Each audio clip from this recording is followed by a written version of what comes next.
शुक्लाम्बरधरं विष्णुं शशिवर्णं चतुर्भुजं प्रसन्नवदनं ध्यायेत् सर्वविघ्नोपशान्तये।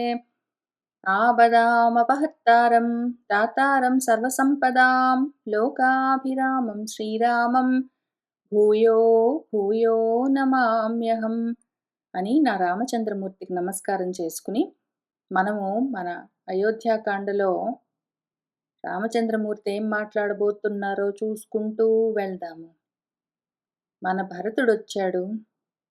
రాముణ్ణి అంతకన్నా ముందు ఆ స్థితిలో ఆయన చూడలేదు. మొదటిసారి ఆ విధంగా నేల మీద కూర్చుని ఉన్నాడు. నారచీరలు కట్టుకున్నాడు. జటలతో ఉన్నాడు. ఆయన చూసేసరికి మాట రాలేదు భరతుడికి. పాపము వెక్కెక్కి ఏడుస్తూ ఉన్నాడు. అక్కడ ఆగాము. ఇంకక్కడి నుంచి చూసుకుంటూ వెళ్దాము. జటిలం చీరవసనం ప్రాంజలిం పతితం భువి దదర్శ రామః దుర్దర్శం యుగాంతే భాస్కరం యథా. ఎందుకింత ఆలోచిస్తున్నాను అంటే, ఈయన జటలతోటి ఎందుకున్నాడు? మన భరతుడెందుకు జటలతో ఉన్నాడు? చాలా ఇంట్రెస్టింగ్. ఇంతకు ముందు అసలు నేనిది చూడనే లేదు. చాలా చాలా ఆశ్చర్యకరము. ఇప్పుడు కనిపిస్తున్నది. ఇప్పుడు కనిపిస్తున్నది నాకు. వాల్మీకి మహర్షి చెప్పినట్టు లేరు. ఇంతకు ముందు నేను మిస్ అయ్యానా ఏమి? మన భరతుడు అయోధ్య నుంచి బయలుదేరినప్పుడు పట్టుబట్టలతోటే వచ్చాడు. ఆయన భరద్వాజాశ్రమానికి కూడా పట్టుబట్టల్లోనే వెళ్ళాడు. అంతకన్నా ముందు గుహుడికి కూడా పట్టుబట్టల్లోనే కనిపించాడు. ఇక్కడికొచ్చేసరికి ఆయన కూడా జటలు ధరించి, చీర ధరించి ఉన్నట్టున్నారు. మన భరతుల వారు రామచంద్రమూర్తి దగ్గరికొచ్చే సమయానికి చీర ధరించి, నారచీరలతో, జటలతో ఉన్నట్టున్నారు. ఆయన అట్లా ఉన్నారు అంటే శత్రుఘ్నుల వారు కూడా అట్లానే ఉండిండొచ్చు. మన భరతుడు అంజలి ఘటించి భూమి మీద పడి ఉన్నాడు. రాముడికి అల్లంత దూరంలో. రాముడి పాదాల దగ్గరికి కూడా రాలేదాయన. ఏడుస్తున్నాడు రాముడి దగ్గరికి వెళ్ళక. ఆయన దుర్దర్శం చూడ్డానికి కష్టంగా ఉన్నది ఆయన దుఃఖము. ఎంత తాపంతో ఉన్నాడు, ఎంత తపించిపోతున్నాడంటే మన భరతుడు యుగాంతే భాస్కరం యథా, ప్రళయకాలంలో భాస్కరుడిలాగా ఉన్నాడు. ప్రళయకాలంలో సూర్యుడు ఎట్లా తపిస్తాడు, మామూలుగా సూర్యుడు జనరల్‌గా తపిస్తుంటాడాయన. పైగా ఆయన మిట్ట మధ్యాహ్నం ఇంకా ఎక్కువ తపిస్తాడు. ఆయన అది పైగా ఎర్రటి ఎండాకాలం మిట్ట మధ్యాహ్నం ఇంకా తీవ్రంగా ప్రచండంగా తపిస్తుంటాడు. అంత మాత్రమే గాదు మన భరతుడి తపన. అసలంత తపస్సు ఎంత తాపమంటే ప్రళయ సమయంలో ప్రళయాగ్నులు ఎట్లా జ్వలిస్తాయో అట్లా జ్వలిస్తున్నాడాయన. ఆ దుఃఖం తట్టుకోలేకుండా ఉన్నాడు శోకము, ఆ తాపము. అట్లా ఉన్నవాణ్ణి రామః దదర్శ చూశారు. అటువంటి పరిస్థితిలో ఉన్నాడు భరతుడు. కదంచిత్ అభివిజ్ఞాయ వివర్ణవదనం కృశం భ్రాతరం భరతం రామః పరిజగ్రాహ బాహునా. వివర్ణవదనం ముఖమంతా పాలిపోయి ఉన్నది భరతుడికి. కృశించి ఉన్నాడు ఆయన గూడా. వాళ్ళ మేనమామ గారు, తాతయ్య గారింటి నుంచి పిలిపించారు. ఆయన అక్కడి నుంచి హడావిడిగా ఆఘమేఘాల మీద పరిగెత్తుకుంటూ వచ్చాడు. అయినా గూడా 10 రోజుల పైన పట్టింది. ఆ తర్వాత ఇక్కడే ఉంచేసారు ఆయన్ని. నువ్వు అంత్యక్రియలు జేయాలి అన్నారు. తర్వాత ఇంకేంటో అన్నారు. ఇంకా ఉంచి ఆయన మళ్ళీ ఈలోగా అక్కడి నుంచి ఇక్కడికి దారులన్నీ వేసుకున్నాడు. ఎందుకంటే పెద్దవాళ్ళందరూ ఆయనతో పాటు వస్తామన్నారు. ఇంక నెమ్మదిగా ప్రయాణాలు చేసుకుంటూ, ఈయన వేగంగా పరిగెత్తుకుంటూ ఇన్ని చేస్తూ వస్తూ ఉన్నాడు. ఎంతకాలమయిందో. ముఖమంతా పాలిపోయి ఉన్నది, కృశించి ఉన్నాడు. అసలాయన కథంచిత్ అభివిజ్ఞాయ అసలు గుర్తుపట్ట రాకుండా ఉన్నాడు. అయోమయంగా ఉన్నాడు. అటువంటి సోదరుణ్ణి భరతుణ్ణి చూసి రాముడు బాహున పరిజగ్రాహ 2 భుజాలతో ఆయన లేపాడు పైకి మన భరతుణ్ణి. ఆఘ్రాయ రామః తం మూర్ధ్ని పరిష్వజ్య చ రాఘవః అంకే భరతమారోప్య పర్యపృచ్ఛత్ సమాహితః. మన రామః ఆయన తం మన భరతుణ్ణి లేపి 2 చేతులతో పరిష్వజ్య ఆలింగనం చేసుకుని కౌగిలించుకుని మూర్ధ్ని ఆఘ్రాయ తల మీద ముద్దు పెట్టుకుని ఆ భరతుణ్ణి అంకే ఆరోప్య పక్కనే కూర్చోబెట్టుకుని సమాహితః ప్రశాంతంగా పర్యపృచ్ఛత్ ఎన్నో విషయాల గురించి ప్రశ్న వేస్తూ ఉన్నారు. ఇంకిక్కడి నుంచి ఈ 4వ శ్లోకం దగ్గర నుంచి ఇంకా ఈ అధ్యాయం చివరి వరకు ఒక 60 శ్లోకాల పైగా మన రామచంద్రమూర్తి భరతుణ్ణి చాలా విషయాల గురించి ప్రశ్నలు వేస్తూ ఉంటారు. అవన్నీ చూసుకుంటూ వెళ్దాము. క్వను తే అభూత్ పితా తాత యత్ అరణ్యం త్వం ఆగతః నహి త్వం జీవతః తస్య వనం ఆగంతుం అర్హసి. ముందు ఒక ముఖ్యమైన ప్రశ్నకి జవాబు కావాలి. మనం ఈ విషయం గురించి కొంతవరకు సొంతంగా విచారించుకున్నాము. రామచంద్రమూర్తి మనసులో ఏమున్నదో, ఆ సమయంలో లక్ష్మణ స్వామికి ఏమర్థమయ్యిందో మన వాల్మీకి మహర్షి క్లియర్‌గా మనకేమీ చెప్పలేదు. మన రామచంద్రమూర్తి ఎందుకు లక్ష్మణ అక్కడ ఆ జంతువులన్నీ అంత భయంతో పరిగెడుతున్నాయి, ఏదో సింహం వచ్చిందా, రాజొచ్చాడా వేటాడడం కోసము, ఏం జరిగింది కొంచెం చూస్తావా అంటే, మన లక్ష్మణుడు వాళ్ళ ఇంటి పక్కనే ఉన్న ఆ మద్ది చెట్టెక్కి చూసి పెద్ద సైన్యం వచ్చింది అనగానే, భరతుడే వచ్చాడు మనల్ని చంపేయడానికి వచ్చాడని రాముడికి చెప్తే, రాముడు నేను భరతుడొస్తే మన కోసం వచ్చాడు, చంపడం కోసం వచ్చాడు కాదు, మన కోసం మన మీద ప్రేమతో వచ్చాడనే అనుకుంటున్నాను అని చెప్పారు. నీకు ఒకవేళ రాజ్యం కావాలి అని అనిపిస్తే చెప్పు, భరతుడికి చెప్పి ఆ రాజ్యం నీకే ఇప్పించేస్తాను అనగానే అప్పుడు లక్ష్మణుడు వెంటనే ఏమన్నాడంటే, అన్నయ్య నానొచ్చినట్టున్నారు అన్నాడు. ఆయన సిగ్గుపడి అన్నయ్య నానొచ్చినట్టున్నారు అన్నాడు. దాని గురించి మనం తర్వాత వారం ఆలోచించుకున్నాము. ఎందుకట్లా వెంటనే ఆయన ఆ మాట అన్నాడు అంటే, వచ్చింది ఒకవేళ భరతుడైతే, భరతుడు వీళ్ళని చంపేయడానికి వచ్చిన వాడైతే, అక్కడ దశరథుడిని కూడా చంపేయవలసి ఉంటుంది. ఎందుకంటే ఇంత సైన్యంతోటి మహారాజే వస్తాడు. ఒకవేళ భరతుడు పట్టాభిషేకం చేసుకున్నా గూడా ఆయన ఓన్లీ యువరాజు.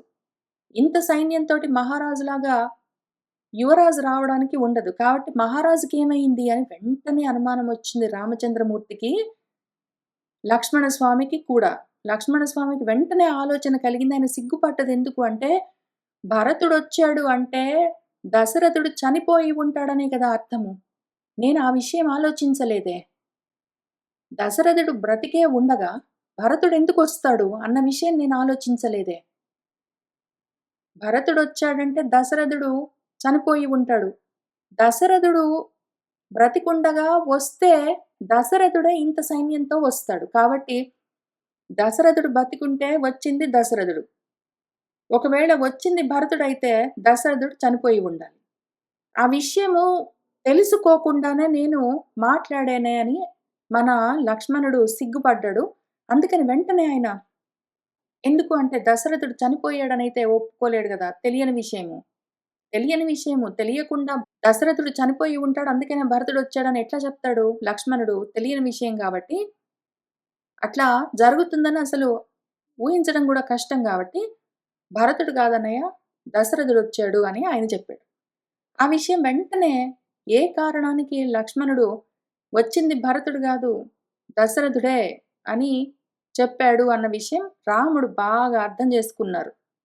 కాబట్టి ప్రశ్న అక్కడి నుంచి మొదలుబెట్టారు. అక్కడి నుంచి మొదలుబెట్టారు మన రామచంద్రమూర్తి భరతుడిని ప్రశ్నించడము. ఆయనేం అడుగుతున్నారంటే, "తాతా భరతా యత్ త్వం అరణ్యమాగతః అరణ్యానికి నువ్వొచ్చావంటే, తే పితా క్వ ను అభూత్ నానేడి? తస్య జీవతః నాన్న బ్రతికి ఉండగా, నువ్వు వనం ఆగంతుం నార్హసి నువ్వెందుకొస్తావు అడవికి?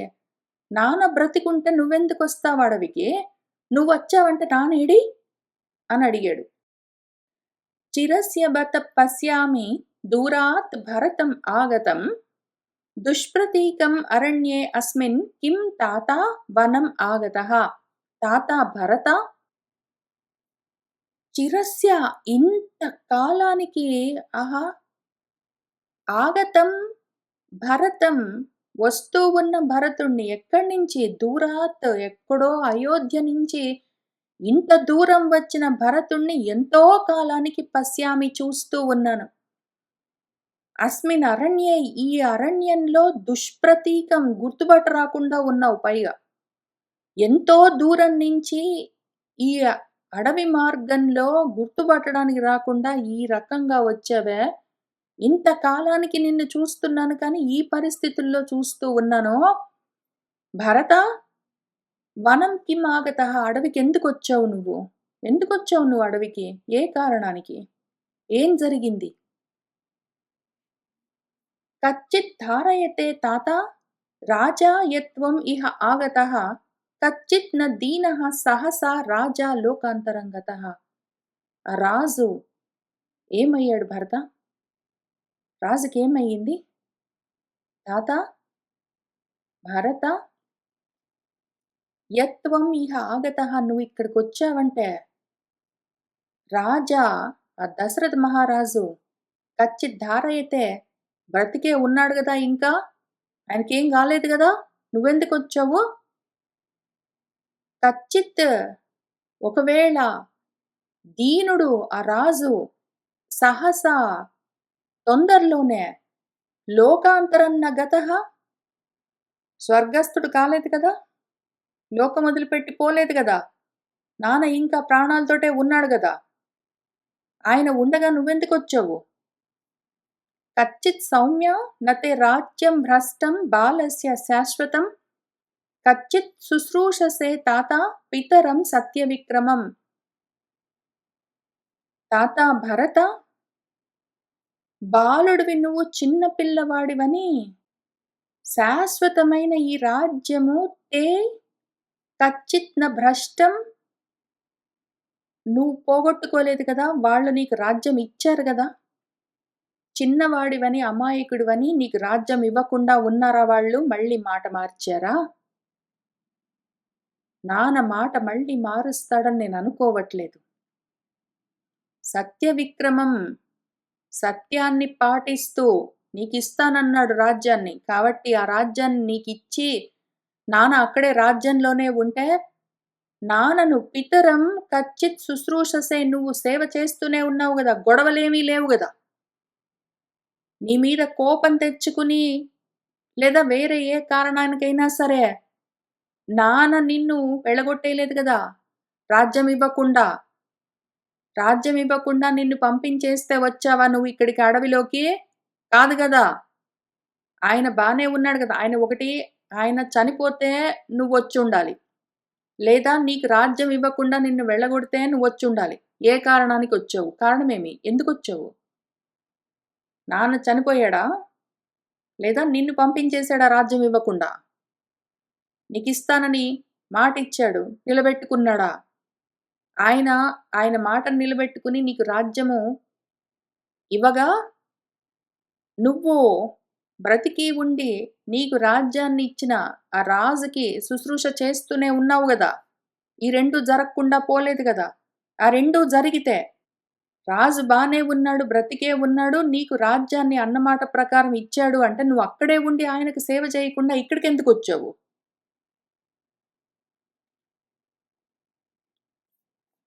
కచ్చిత్ దశరథः రాజా కుశలీ సత్యసంగరः రాజసూయ అశ్వమేధానాం ఆహర్త ధర్మనిశ్చయః.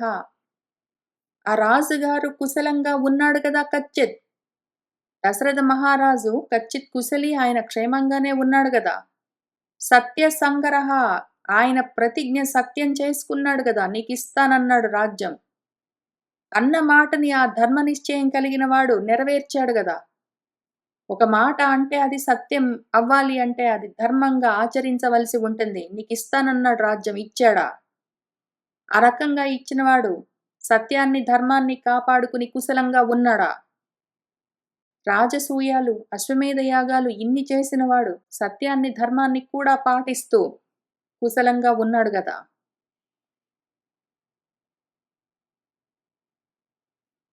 సహ కచ్చిద్ బ్రాహ్మణః విద్వాన్ ధర్మనిత్యః మహాద్యుతిః ఇక్ష్వాకూణాం ఉపాధ్యాయః యథావత్ తాతా పూజ్యతే. సరే, అన్నీ బాగున్నాయనే అనుకుందాం భరత. నాన్న సంతోషంగా, క్షేమంగా, కుశలంగా ఉన్నాడు. ఆయన అన్న మాట ప్రకారం నీకు యవ్వరాజ్య పట్టాభిషేకం చేశాడు. ఇంక నువ్వు రాజ్య బాధ్యతలు నెరవేరుస్తూ ఉన్నావు. మా మీద ప్రేమతో మమ్మల్ని చూడ్డానికొచ్చావు అని అనుకుందాము. కాబట్టి పరిపాలనా బాధ్యతలు కొత్తగా పుచ్చుకున్నవాడివి.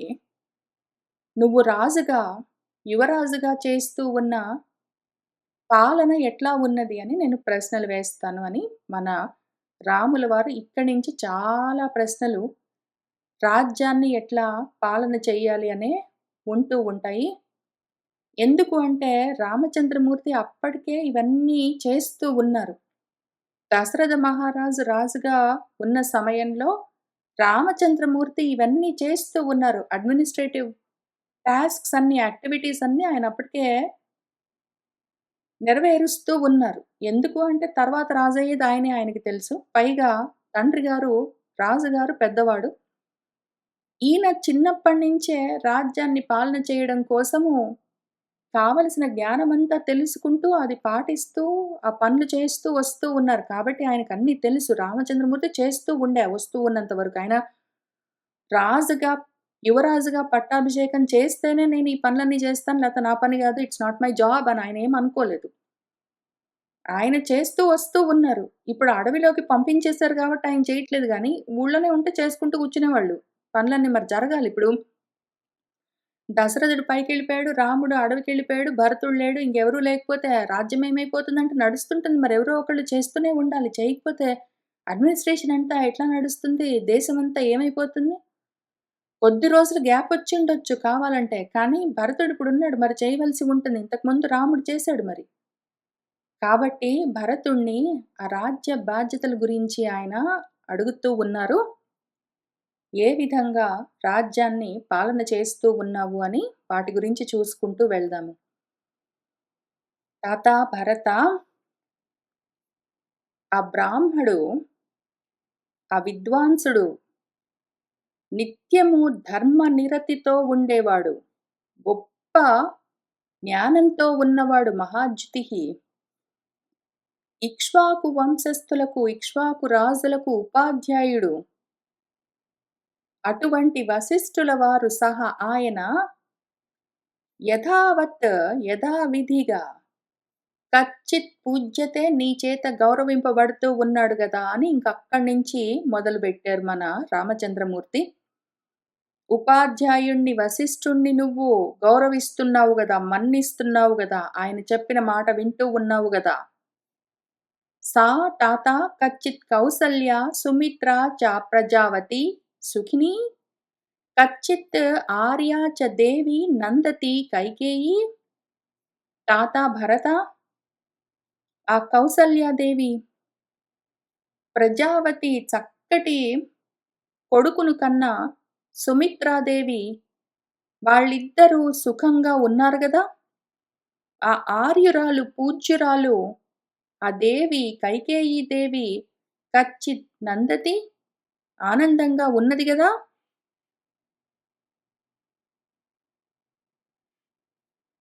కచ్చిత్ వినయ సంపన్నః కులపుత్రః బహుశ్రుతః అనసూయుః అనుద్రష్ట సత్కృతః తే పురోహితః.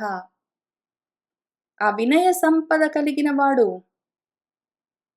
కులగురువు యొక్క పుత్రుడు, బాగా చదువుకున్నవాడు, అసూయ లేనివాడు, గుణాల్లో దోషాలను వెతికేవాడు కాదు. అనుద్రష్ట అన్నీ జాగ్రత్తగా పరిశీలించి చూసి తెలుసుకోగలిగినవాడు. అటువంటి పురోహితుడు మన వశిష్ఠుల వారి పుత్రుడు సుయజ్ఞుడు తే సత్కృతః నీ చేత సత్కరింపబడుతూ ఉన్నాడు గదా! నువ్వు సుయజ్ఞుడు వీళ్ళ స్నేహితుడు కూడా. వీళ్ళతో పాటు కలిసి చదువుకున్నాడు కూడా. కానీ గురుపుత్రుడు కాబట్టి ఆయన నీ చేత గౌరవింపబడుతూ ఉన్నాడు కదా! అని ముందు గురువుగారిని, తర్వాత గురువుగారి కొడుకును వాళ్ళిద్దరి గురించి కుశల ప్రశ్నలు వేశారు మన రామచంద్రమూర్తి. ఆ తర్వాత పైగా మన వశిష్ఠుల వారు రాజపురోహితుడు గురువుగారు అంత మాత్రమే గాదు. ఆయన ఉపాధ్యాయుడు గూడా. చదువు చెప్పాడు. ఇన్ని చేశాడు కాబట్టి ముందు ఆయనని, ఆ తర్వాత తన తల్లులను, ఆ తర్వాత గురుపుత్రుణ్ణి ఆయన ఆనుపూర్వశః క్రమ పద్ధతిలో, నియమానుసారంగా, యథాపూర్వకంగా ఆయన ప్రశ్నిస్తూ ఉన్నారు. ఆ తర్వాత కచ్చిత్ అగ్నిషు తే యుక్తః విధిజ్ఞః మతిమాన్ ఋజుః హుతం చ హోష్యమాణం చ కాలే వేదయతే సదా.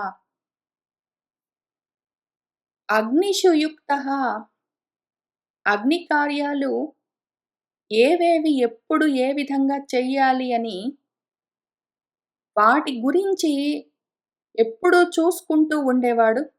విధిజ్ఞః ఆ విధి విధానాలన్నీ తెలిసినవాడు, వేద విధులన్నీ తెలిసినవాడు, మతిమంతుడు బాగా బుద్ధిమంతుడు జ్ఞాని, రుజు స్వభావం కలిగినవాడు. అటువంటి మన పురోహితుడు సదా ఎప్పుడు కాలే తగిన కాలానికి, ఏ కాలానికి ఏ యజ్ఞాలు, ఏ అగ్ని కార్యాలు, ఏ హోమాలు, ఏ పూజలు ఏవి చెయ్యాలి అని నీకు వేదయతే కచ్చిత్ నీకు చెప్తూనే ఉన్నాడు గదా! ఆయా కాలాల్లో చేయవలసిన కర్మలన్నీ, క్రియలన్నీ నీకు చెప్తూనే ఉన్నాడు గదా! హుతం చ ఇంతకు ముందు ఈ యజ్ఞాలన్నీ చేసావు నువ్వు. హోష్యమాణం చ ఇంకిక్కడి నుంచి ఈ యజ్ఞాలు ఈ కాలానికి ఇటువంటివి ఈ విధంగా చెయ్యాలి అని ముందు ముందు నుంచే నీకు తగిన సమయానికి రాజపురోహితుడు చెప్తూనే ఉన్నాడు కదా! కచ్చిత్ దేవాన్ పితॄన్ మాతృః గురూన్ పితృసమానపి వృద్ధాంశ్చ తాతా వైద్యాన్శ్చ బ్రహ్మణాంచ అభిమన్యసే. దేవతలను, పితరులను పెద్దలను, మాతృః తల్లులను, గురూన్ గురువులను, పితృసమానపి తండ్రి సమానులైన పెద్దలను, వృద్ధులను, వైద్యులను విద్య తెలిసిన వాళ్ళు వైద్యులు. వైద్యులు అంటే డాక్టర్స్ కాదు. విద్య కలిగిన వాళ్ళు వైద్యులు. ఏ విద్య అయినా కావచ్చు. అస్త్ర విద్య కావచ్చు, ఆయుర్వేద విద్య కావచ్చు, వేద విద్య కావచ్చు, ప్రాపంచికమైన విద్యలు కావచ్చు, ఏవైనా సరే విద్య తెలిసిన వాడు వైద్యుడు. అటువంటి విద్య తెలిసిన వాళ్ళు వైద్యులు, వృద్ధులు, గురువులు, గురు సమానులు, దేవతలు, బ్రాహ్మలు అందర్నీ నువ్వు అభిమన్యసే అభిమానంగా చూస్తూ ఉన్నావు గదా! గౌరవిస్తూనే ఉన్నావు గదా! ఇషు అస్త్ర వర సంపన్నం అర్థశాస్త్ర విశారదం సుధన్వానం ఉపాధ్యాయం కచ్చిత్వం తాతా మన్యసే. తాతా భరత ఇషు అస్త్రవర సంపన్నం. ఇషులంటే బాణాలు, అస్త్రాలు, శస్త్రాలు, అస్త్రాలు. అస్త్రశస్త్రాలు శ్రేష్టమైనవి కలిగి ఉన్నవాడు, అర్థశాస్త్ర కోవిదుడు, ఉపాధ్యాయుడు, సుధన్వుడు. ఆయనను తాత భరతత్వం నువ్వు కచ్చిత్ మన్యసే గౌరవిస్తూనే ఉన్నావు గదా సుధన్వుల వారిని. కచ్చిత్ ఆత్మ సమాహ శూరాహ శృతవంతః జితేంద్రియాః కులీనాః చ ఇంగితజ్ఞాః చ కృతాః తే తాతా మంత్రిణః.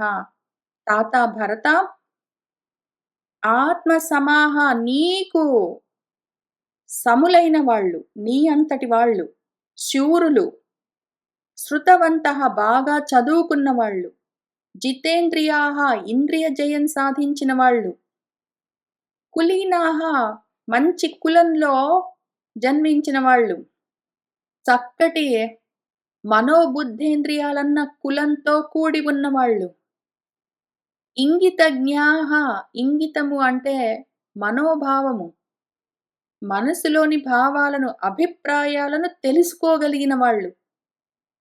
అటువంటి వాళ్ళు తాత భరత తే మంత్రిణః కృతాః కచ్చిత్ నీకు మంత్రులుగా ఉన్నారు గదా! నీ దగ్గర మంత్రులుగా ఉన్నవాళ్ళు నీ అంతటి వాళ్ళు. నీలాగా పరాక్రమవంతులు, నీలాగా బాగా చదువుకున్న వాళ్ళు, ఇంద్రియ జయం సాధించిన వాళ్ళు, చక్కటి కులంలోని వాళ్ళు, మనసులోని భావాలను తెలుసుకోగలిగిన వాళ్ళు, సూక్ష్మ బుద్ధి కలిగిన వాళ్ళు, ఇటువంటి వాళ్ళే నీ దగ్గర మంత్రులుగా ఉన్నారు గదా!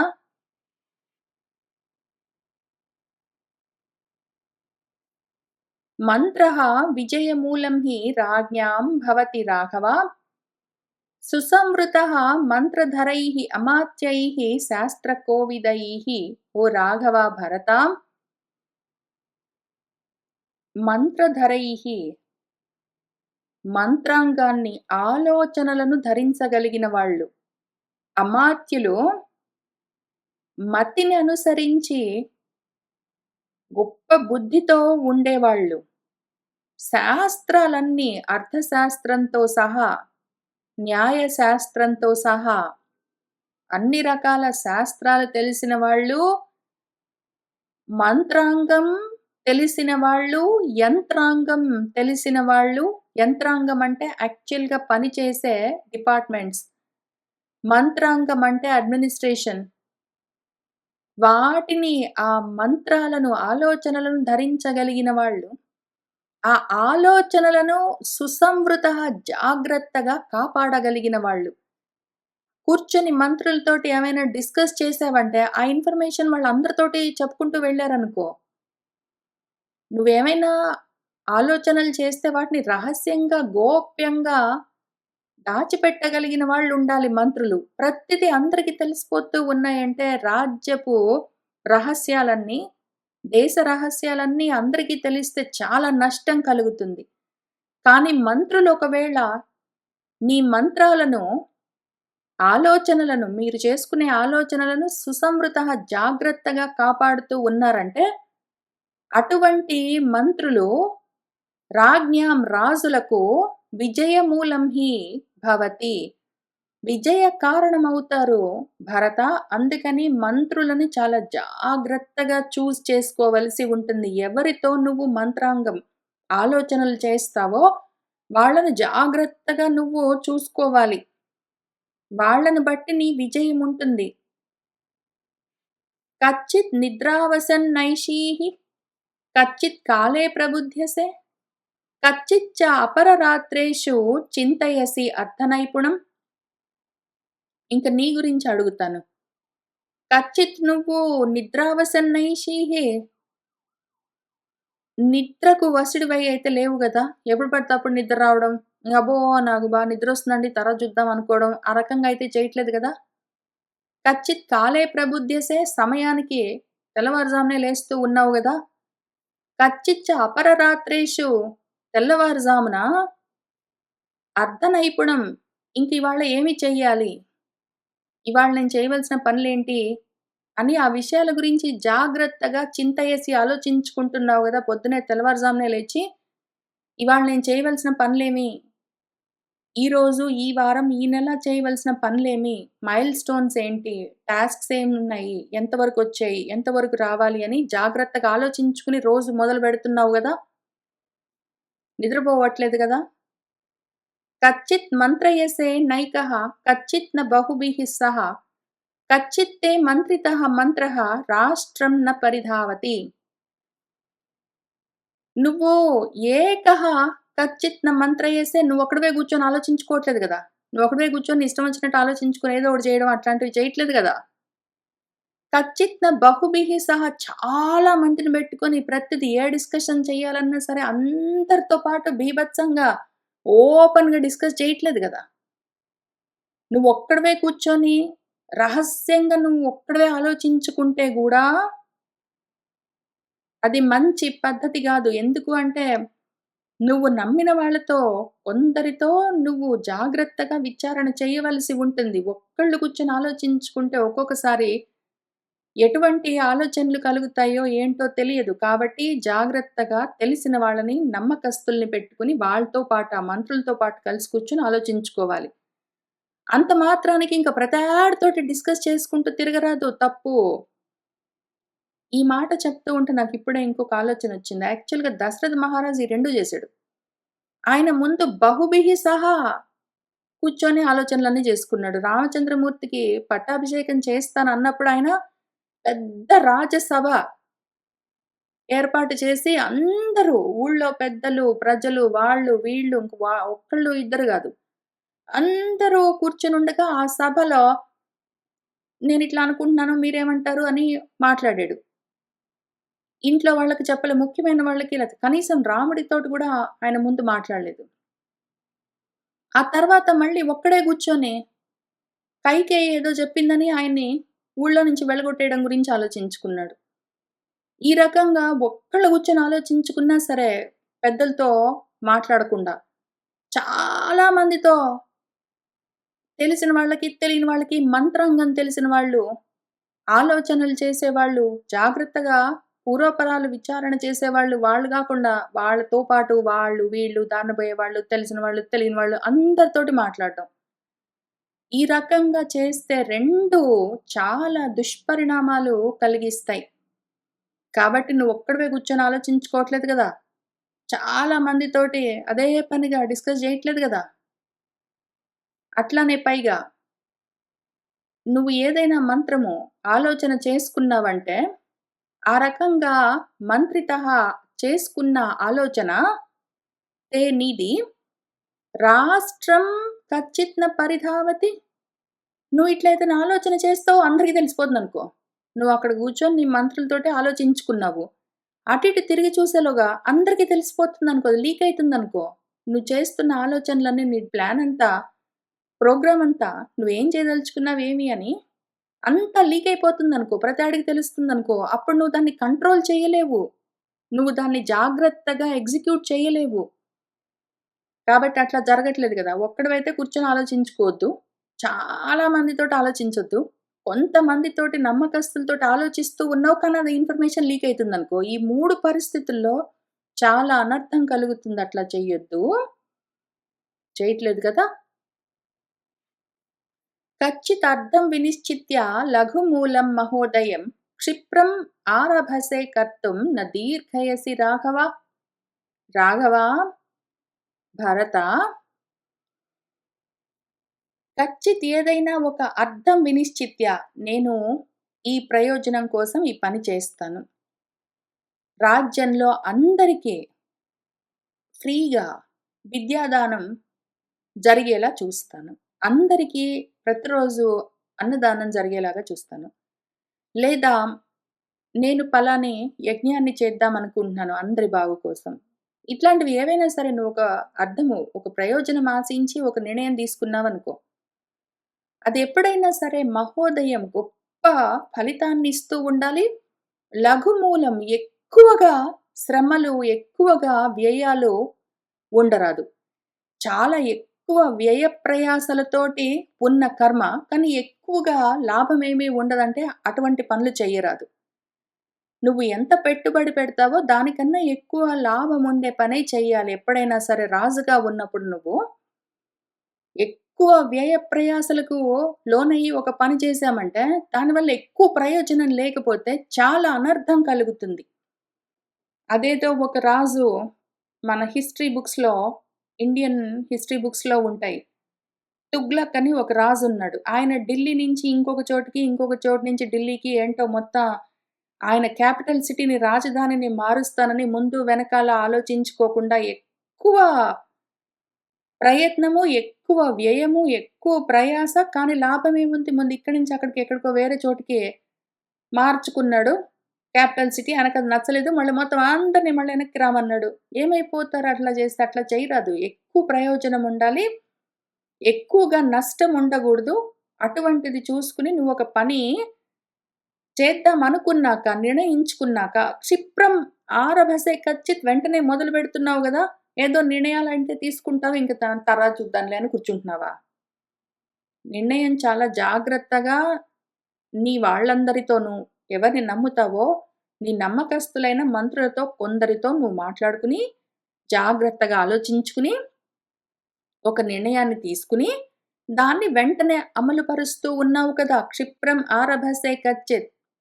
అంతేగాని కర్తుం న దీర్ఘయసి రాఘవ. ఆ తర్వాత ఇంకా ఆలోచనైతే చేస్తాం గానీ, ఇంప్లిమెంట్ చేయడానికి, ఎగ్జిక్యూట్ చేయడానికి తర్వాత జేస్తాను. తర్వాత 5 ఇయర్స్ తర్వాత చేస్తాను. 1 ఇయర్ తర్వాత చేస్తాను. ఇంకెప్పుడో చేస్తాను. కుదిరినప్పుడు చూస్తాను. ఇంక వేరే పనులేం అడ్డం రాపోతే చూస్తాను అనైతే అనుకోవట్లేదు గదా!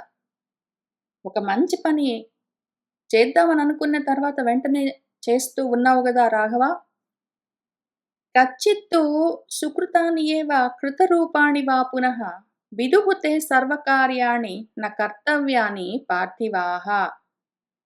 పార్థివాః వేరే రాజులు, మన సామంత రాజులు, మన రాజ్యం చుట్టుపక్కల ఉన్న వేరే రాజులందరున్నారు గదా! వాళ్లకు నువ్వు చేసే పనులు, నువ్వు ఒక ఆలోచన చేసావు. నీ ఆలోచన నువ్వు ఓ పక్కన ఆలోచన చేస్తుంటేనే అందరికి తెలిసిపోతే కష్టమైతుంది. నువ్వు ఆలోచన చేస్తావు గానీ, దాన్నసలు నువ్వు ఆరంభించడమే చేయకపోతే గూడా ఏం ఉపయోగం ఉండదు. నువ్వొకటి ఆలోచించుకున్నావు, చేస్తూ ఉన్నావనుకో. ఆ విషయము మిగిలిన వాళ్లకు, మిగిలిన రాజులకు ఎప్పుడు తెలియాలి? సుకృతాని ఏవ నువ్వు మొత్తం చేసేసిన తర్వాత వేరే వాళ్ళు చూస్తూ ఉండాలి. దాని ప్రయోజనం చూసి, ఓహో! ఎంత బాగా చేశాడు అని వాళ్ళకప్పుడు తెలియాలి. నువ్వు ఆల్రెడీ ఆలోచన చేసుకొని దాన్ని అమలు పరిచిన తర్వాత ఇంక అందరికి తెలిసినా పర్వాలేదు. లేదా కృతరూపాణి అసలు జరుగుతూ ఉన్నప్పుడైనా సరే తెలియొచ్చు. మొత్తం ఫినిష్ అయిపోయిన తర్వాతనో లేతే కనీసం ఇన్ ప్రోగ్రెస్ ఉన్నప్పుడో తెలిస్తే పర్వాలేదు. కానీ ఎప్పుడైనా సరే నీ కర్తవ్యము తర్వాత చేస్తాను అని అనుకున్న పని వాళ్ళు ఆ సర్వకార్యాన్ని నా విదుః కచ్చిత్ తెలియకుండా ఉన్నారు గదా! తర్వాత చేస్తాను అని నువ్వు అనుకున్న పని ముందే అందరికి తెలిసిపోవట్లేదు గదా! నువ్వు చేస్తాను అని అనుకున్న పని నువ్వు చేసిన తర్వాత వాళ్ళకి ఓహో! చేశాడే అని తెలిస్తే పర్వాలేదు. అంటే స్పైస్ ఎవ్వరు నీ దగ్గర లేరు గదా! గూఢచారులందరూ ఉండే నువ్వు చేస్తున్న పని చేస్తుండగా నువ్వు అనుకున్న పని నువ్వు చేయడం మొదలుపెట్టే కన్నా ముందే అందరికి తెలిసిపోవడం అయితే జరగట్లేదు గదా! ముందు అసలు మనుషులందరికీ తెలిసిపోవడం, లీక్ అవ్వడం అట్లాంటిది. రెండోది వేరే దేశం వాళ్ళకి, వేరే దేశపు రాజులకి తెలియకుండా ఉండాలి. దేశ రహస్యాలన్నీ రహస్యంగా కాపాడబడుతూ ఉండాలి భద్రంగా. అట్లా ఉన్నాయి గదా! నువ్వు ఆ పని మొదలుపెట్టిన తర్వాతే ఎవరికైనా తెలుస్తుంది మరి. తెలిస్తే పర్వాలేదు. కానీ అసలు నువ్వు మొదలుపెట్టకన్నా ముందే అందరికీ తెలియట్లేదు గదా! ఆ తర్వాత కచ్చిత్ తర్కైః యుక్త్యా వా ఏ చాపి అపరికీర్తితాః త్వయా వా తవ అమాత్యైః బుధ్యతే తాత మంత్రితం తాత భరత. నువ్వు చాలా జాగ్రత్తగానే ఉన్నావు. నువ్వు పోయి పెద్ద పెద్ద మీటింగ్స్‌లో కూర్చొని నేను ఇది చేసేస్తాను, అది చేసేస్తాను అని ప్రెస్ మీట్‌లన్నీ పెట్టి, రిపోర్టర్స్ అందరికీ చెప్పి, ఇట్లా చేద్దాం అనుకుంటున్నాను. మీరందరూ ఏమనుకుంటారు అని పబ్లిక్ పోల్ అంతా పెట్టి, ఒపీనియన్స్ అన్నీ పెట్టి అవన్నీ చేయట్లేదు గదా! కానీ నువ్వు రహస్యంగా ఒక్కడివే కూర్చొని మాట్లాడుకోవట్లేదు గదా! నువ్వు ఒక్కడివే కూర్చొని నీతోటి నువ్వు మాట్లాడుకొని, నీతోటి నువ్వు ఆలోచించుకొని నిర్ణయాలు తీసుకోవట్లేదు గదా! కొంతమందిని నమ్మకస్తులైన మంత్రులతోటే నువ్వు కూర్చొని ఆలోచించుకున్నాక, ఆ ఇన్ఫర్మేషన్ వెంటనే లీక్ అవ్వట్లేదు గదా! నువ్వు చేసిన తర్వాతనే కదా అందరికి తెలుస్తూ ఉన్నది. రాజులకైనా, ప్రజలకైనా సరే. వేరే ప్రజలకి, వేరే రాజులందరికి. నువ్వు ఇంత జాగ్రత్తగా ఉంటే గూడా, నువ్వు నీ వాళ్ళతో కలిసి జాగ్రత్తగా మంత్రాంగం అంతా చేసుకుంటే, నీ ఆలోచన, నీ మంత్రము ఎవ్వరికీ తెలియకుండా జాగ్రత్తగానే ఉండేట్టు నువ్వు ఎంత ప్రయత్నం చేసినా గూడా త్వయా వా తవ అమాత్యైః వా నీ వల్ల గాని, నీ అమాత్యుల వల్ల గాని ఏ మంత్రమైతే మంత్రితం ఆలోచించబడ్డదో అది అపరికీర్తితాః అపి నువ్వు గాని, నీ మంత్రులు గాని ఎవ్వరికీ చెప్పకపోయినా గూడా వేరే రాజులు ఏవైనా తర్కాలతోటో, యుక్తులతోటో రకరకాల గూఢచర్యాలన్నీ ఉపయోగించి స్పైస్ అందరిని పెట్టి ఏదో రకంగా నీ ఆలోచనల్ని కచ్చిత్ న బుధ్యతే తెలుసుకోవట్లేదు గదా! నువ్వు మరీ జాగ్రత్తగా ఉన్నావు గదా! నీ దేశ రహస్యాలు, నీ దేశం గురించి నువ్వు అమలు పరచబోయే విధి విధానాలు, రాజ్యాంగం గురించిన ఆలోచనలు ఏవైనా సరే వేరే రాజులకి ఈజీగా తెలవడం గాదు. నువ్వో, నీ మంత్రులు పోయి చెప్పడం గాదు. నువ్వెంత జాగ్రత్తగా ఉండాలంటే అసలు గూఢచారులు గూడా నీ రాజ్యపు విషయాల గురించి కనుక్కోలేకుండా ఉండాలి. అంత కట్టుదిట్టాలుండాలి. అంత జాగ్రత్తగా, భద్రంగా రాజ్యాన్ని కాపాడుతున్నావు గదా! కచ్చిత్ సహస్రాత్ మూర్ఖాణం ఏకం ఇచ్ఛసి పండితం. పండితః హి అర్ధకృచ్ఛ్రేషు కుర్యాత్ నిశ్రేయసం మహత్. సహస్రాత్ మూర్ఖాణం మూర్ఖులు వేల కొద్దీ ఉంటే ఏం ఉపయోగము? నీ చుట్టూ పొద్దస్తమానము భజనగాళ్ళందరూ నువ్వేది చెప్తే అది అవును రాజుగారు, అవునండి, అవును రాజుగారు అనుకుంటూ నీ చుట్టూ ఉంటారు. చాలా మంది ఉంటారు మూర్ఖులందరూ. వాళ్ళందరూ గాదు గానీ, ఒక్క పండితుడు నా దగ్గర ఉండాలి అని కచ్చిత్ ఇచ్ఛసి కోరుకుంటున్నావు గదూ! ఎందుకు అంటే అర్ధకృచ్ఛ్రేషు ఎప్పుడైనా ప్రయోజనానికి నష్టం కలుగుతుందన్నప్పుడు, కష్టకాలంలో ఆ పండితుడెవడున్నాడో వాడు, చదువుకున్నవాడు, జ్ఞాని, ఆలోచించగలిగిన వాడు, నీకు మంచి సలహా చెప్పగలిగిన వాడు ఒక్కడుంటే చాలు. ఎంతో మంది మూర్ఖులు పొద్దస్తమానం గ్యాగల్లాగా నీ చుట్టూ తిరగక్కర్లేదు. గ్యాగలంటే ప్రెస్ కాన్ఫరెన్స్ కోసం పిలిచినప్పుడు రకరకాల పత్రికా విలేకరులుంటారు గదా! వాళ్ళ సమూహాన్ని గ్యాగల్ అని పిలుస్తారు.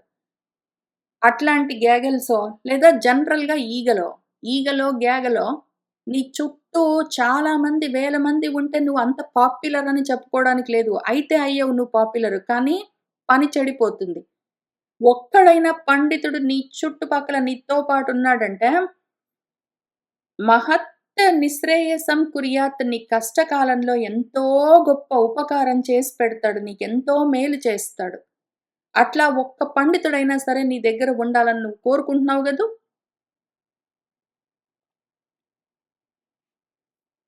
సహస్రాణి అపి మూర్ఖాణం యదుపాస్తే మహీపతిః అథవా అపి అయుతాని ఏవ నాస్తి తేషు సహాయత. ఏ మహీపతి అయినా సరే అట్లాంటి మూర్ఖులను సహస్రాణి అపి అథవా అయుతాని ఏవ వేల మంది, లక్షల మంది మూర్ఖులందరూ ఆ రాజు చుట్టూ ఉంటే మాత్రం ఉపయోగమేమున్నది? చాలా మందిని చుట్టూ పెట్టుకొని తిరుగుతాడనుకో రాజు. ఎక్కడికెళ్ళినా బోలెడు మంది ఆయనతో పాటు ఉంటారనుకో. వాళ్ళందరిని ఉపాసిస్తూ ఉంటాడు. ఇంక వాళ్ళేదో చెప్తుంటారు. ఈయన సేవిస్తుంటాడు. వింటూ ఉంటాడు. ఏం ఉపయోగము? తేషు వాళ్ళలో సహాయత నాస్తి. వాళ్ళు కావలసినప్పుడు సహాయం చేయలేరు. వాళ్ళకి తెలివితేటలుండాలి. ఆలోచించగలిగి ఉండాలి. రహస్యంగా ఆలోచన చెప్పగలగాలి. ఎన్నో ఉండాలి.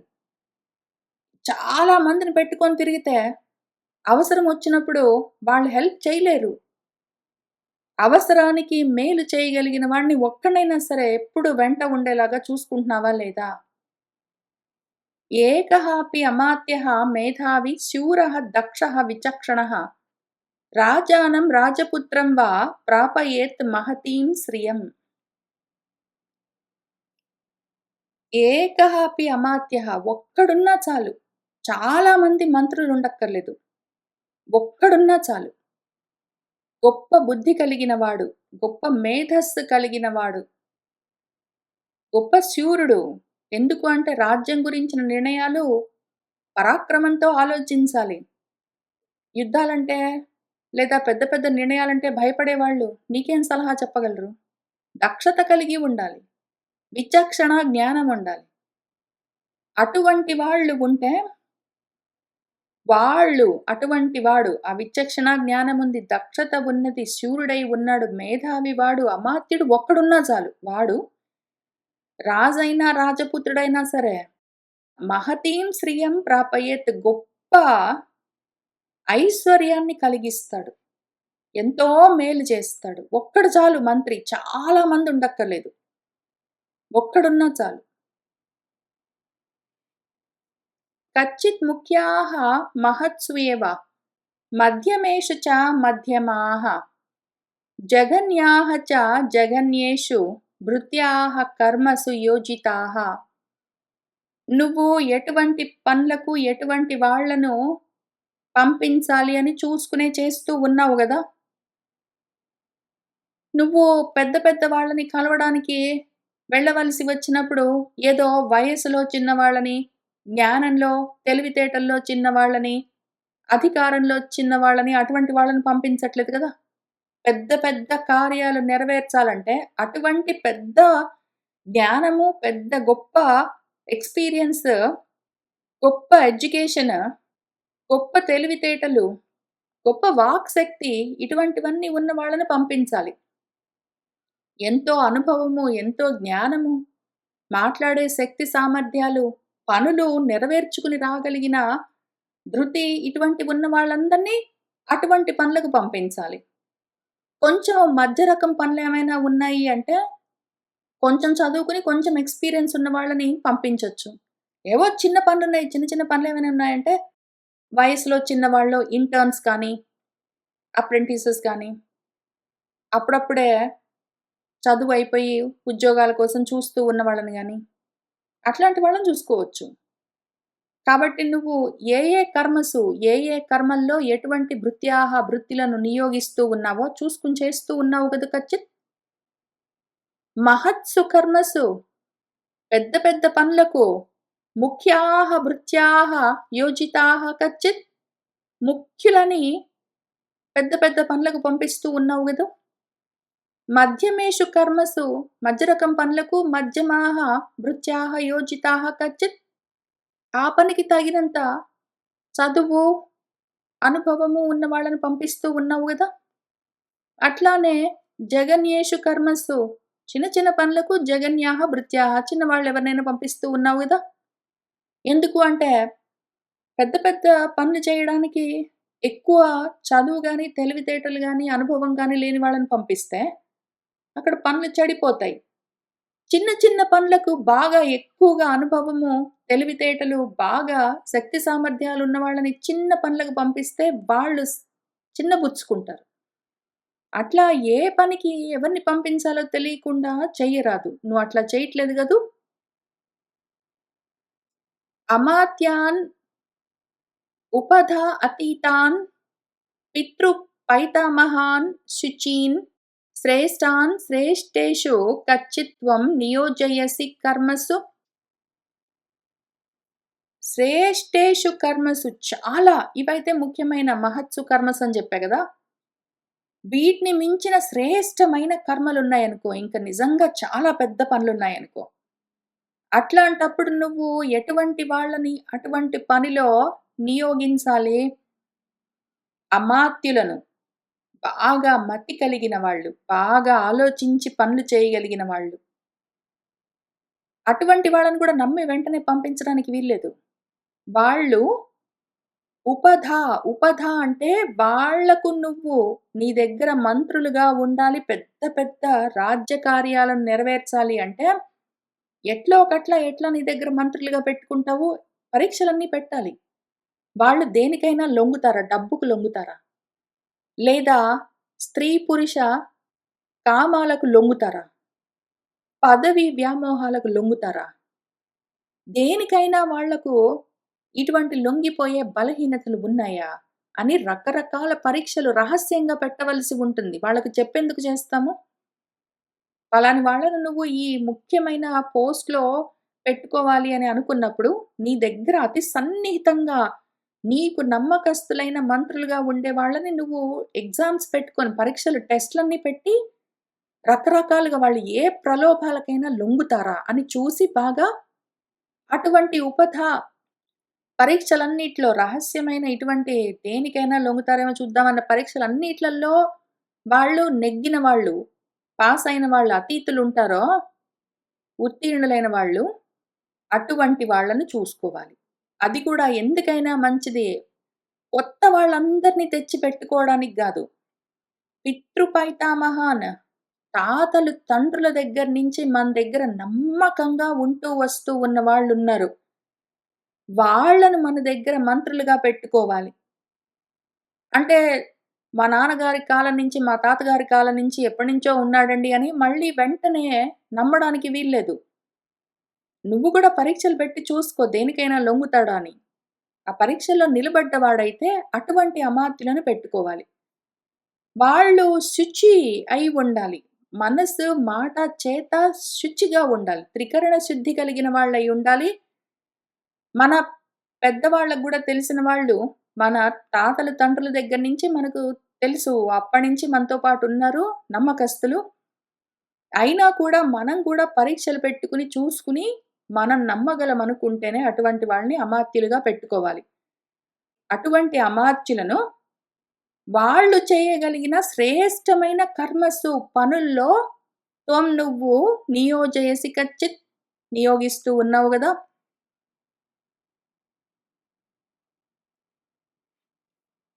కచ్చిత్ న ఉగ్రేణ దండేన భృశం ఉద్వేజితప్రజం రాష్ట్రం తవ అనుజానంతి మంత్రిణః కైకేయీసుత.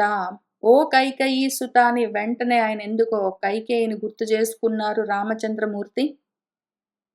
ఆయన ఏమంటున్నారంటే, ఉగ్రేణ దండేన భయంకరమైన దండనలు, శిక్షలు విధిస్తూ ఉంటే తట్టుకోలేని ఉగ్రమైన ఆ శిక్షలకు రాష్ట్రంలోని ప్రజ మొత్తము భృశం బాగా ఉద్వేగం చెందుతూ ఉంటే, భయపడిపోతూ ఉంటే, తవ మంత్రిణః నీ మంత్రులు అనుజానంతి కచ్చిత్ పోనీ అట్లా జరగనీయని చూస్తూ ఊరుకున్నారా? అనుమతిస్తూ ఉన్నారా?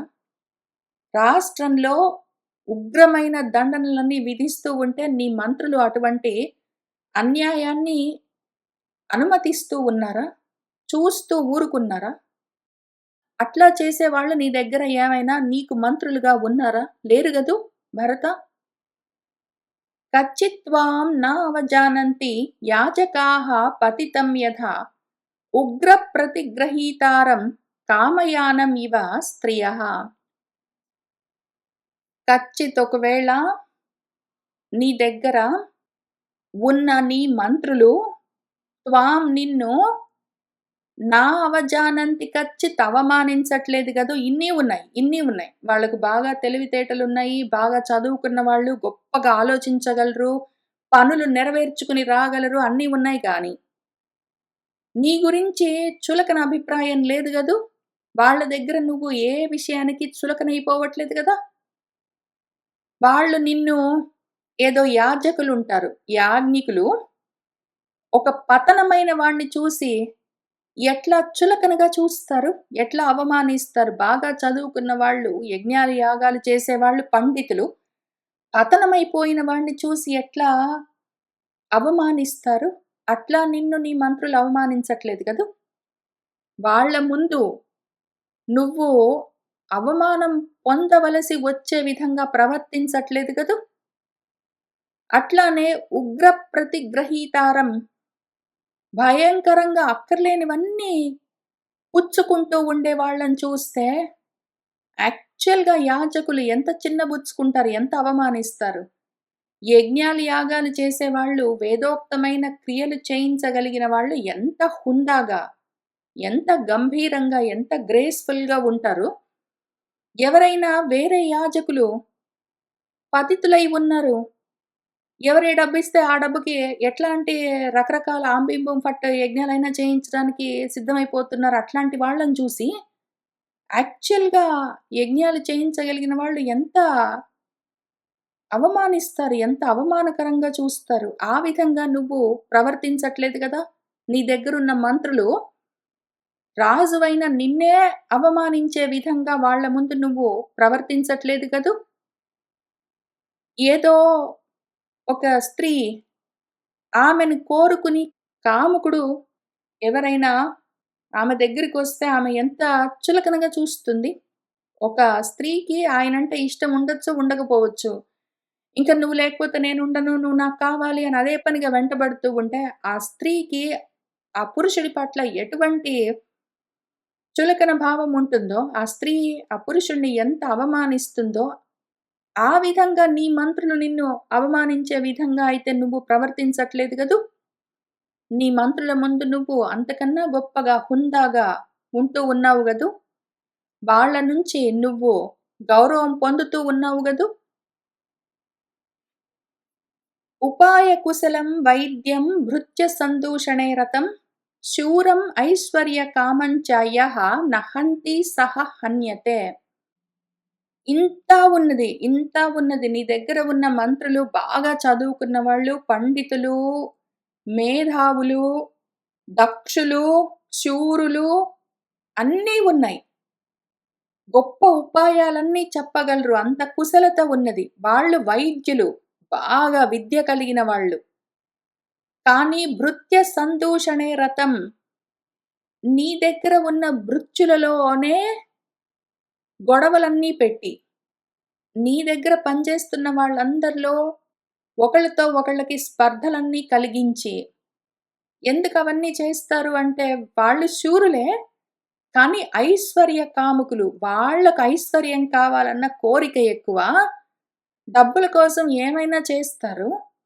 నువ్వు ఎంత జాగ్రత్తగా పరీక్షలవన్నీ పెట్టుకున్నా గూడా ఏదో కామము, ఏదో కోరికకి వాళ్ళు నీ దగ్గర చేరి నీ చుట్టూ ఉన్న వాళ్ళందరినీ చెడగొడుతూ ఉంటే, అటువంటి వాళ్ళని చూసి ఒకవేళ నువ్వు చంపేయకపోతే, ఒకవేళ అటువంటి వాళ్ళని దగ్గర ఉండి ఆ విధంగా అంతా చెడగొడుతున్న వాళ్ళని ఏ రాజైతే నహంతి చంపడో, సహా అటువంటి రాజే హన్యతే చనిపోతాడు. ఎందుకు అంటే ఇటువంటి వాళ్ళు చెడగొట్టేస్తారు రాజుని. రాజు రహస్యాలన్నీ అందరికీ తెలుస్తూ ఉంటాయి. రాజుగారికి రక్షణ ఉండదు.